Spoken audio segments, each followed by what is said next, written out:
PCOS, also known as polycystic ovarian syndrome, is a reproductive disorder that affects over 200 million women worldwide and is often characterized by high androgen levels, menstrual irregularities, and the appearance of small cysts located on one or both ovaries.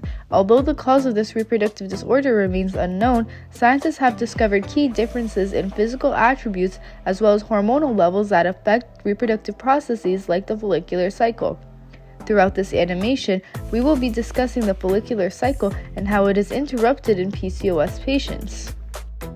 There are several hormones that play an important role in the follicular cycle, two of which are follicle-stimulating hormone and luteinizing hormone, which are responsible for the maturation of follicles and the release of the egg, thus allowing for normal menstruation.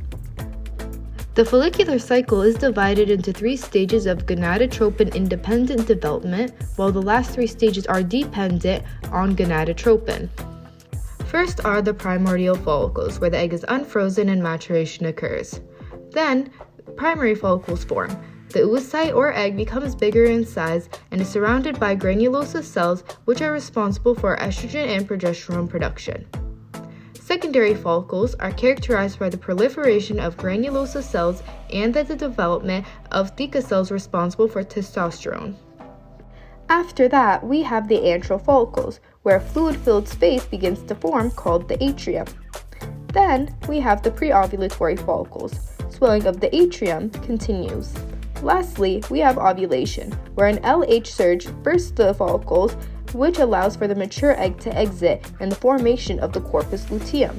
The corpus luteum produces high amounts of progesterone, which halts the release of FSH and LH. Which follicular stage is not gonadotropin independent?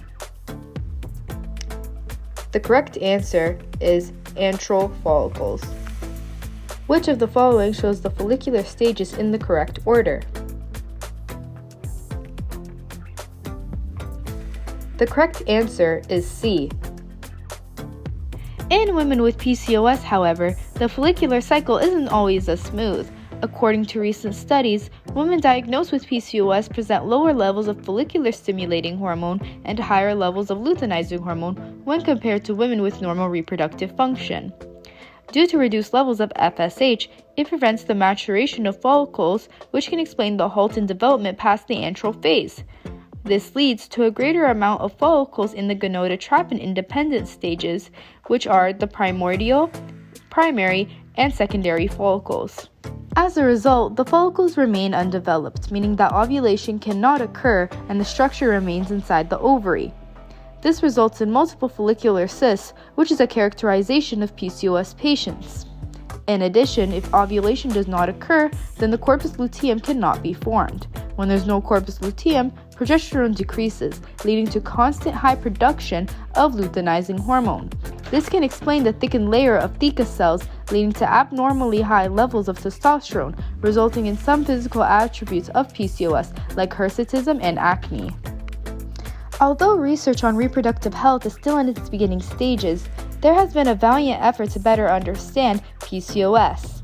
Anti-Müllerian hormone, for example, has been theorized to either prevent primordial follicle recruitment or decrease follicle sensitivity to gonadotropin, both of which disrupt or prevent follicular development at the antral stage.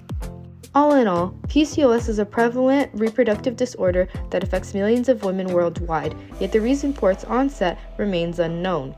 As explained earlier, there are 6 main steps in the follicular cycle, all of which need to happen successfully for reproduction.